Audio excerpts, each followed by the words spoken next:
The heavenly goat who cares for us, Revelation chapter 7, verses 16 to 17 says, "Never again will they hunger, never again will they thirst. The sun will not beat upon them, nor any scorching heat, for the Lamb at the center of the throne will be their shepherd. He will lead them to the springs of living water, and God will wipe away every tear from their eyes." Romans chapter 8, verse 18 says, "Our present sufferings are not worth comparing with the glory that will be revealed in us." A blink of an eye, the tip of a pin. The life we live is nothing compared to the eternity that awaits us. An eternity of joy. That is where the joy comes in. Think of the happiest moment of your life. Maybe it was your wedding day, or the birth of your child, or getting an IB level 7 on your world literature assignment. Then multiply those feelings exponentially by infinity. That is every moment in heaven. That is joy.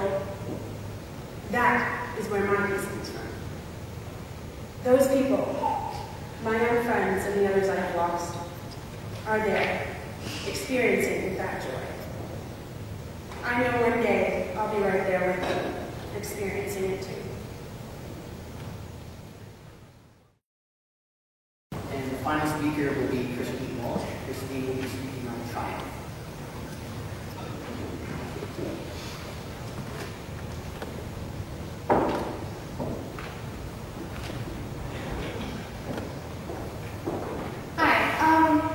I'm 17 years old, and I attend this church twice a week. Once on Sunday and once on Friday as a senior in the youth group.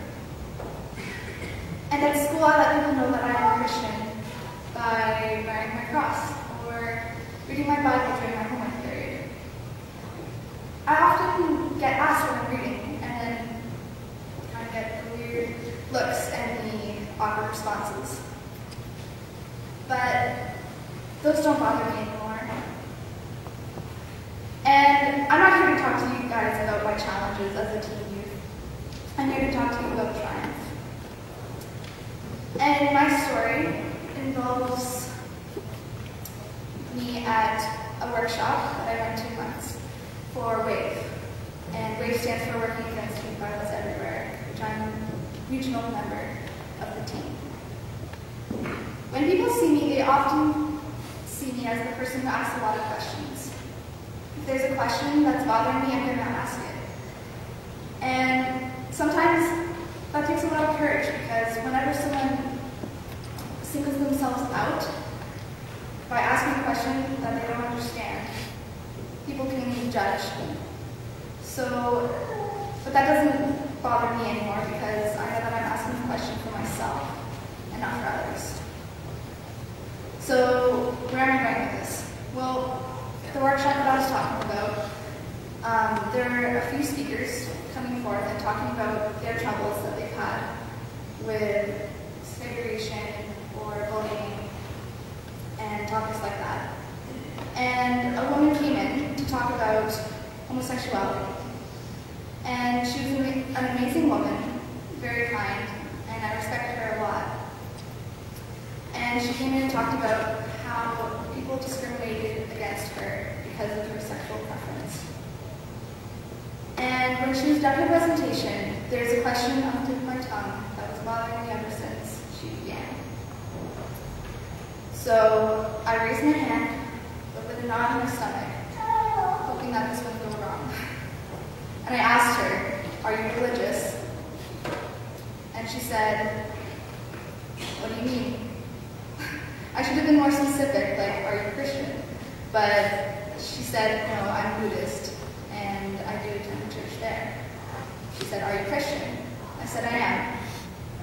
And she's like, "Well, I did not join the Christian church because I felt they discriminated against me." I said to her, "My church wouldn't, and God doesn't. He doesn't discriminate. And people do, but it's not our,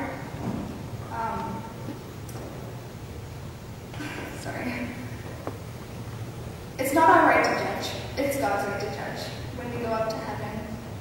So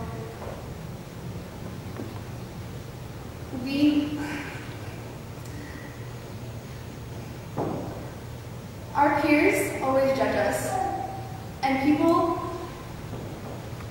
always try and avoid that very much. And then by doing that, they avoid God, which is very sad. So I tried to tell her that my denomination in the church does not do that, and God will not do that. This is a story of triumph for me because it took a lot for me to stand up in front of my peers and say this because it is a very sensitive subject. And it's also a story of triumph because it kind of took a lot for me to come up here and talk about it also, as you can tell. So I just want to thank you very much for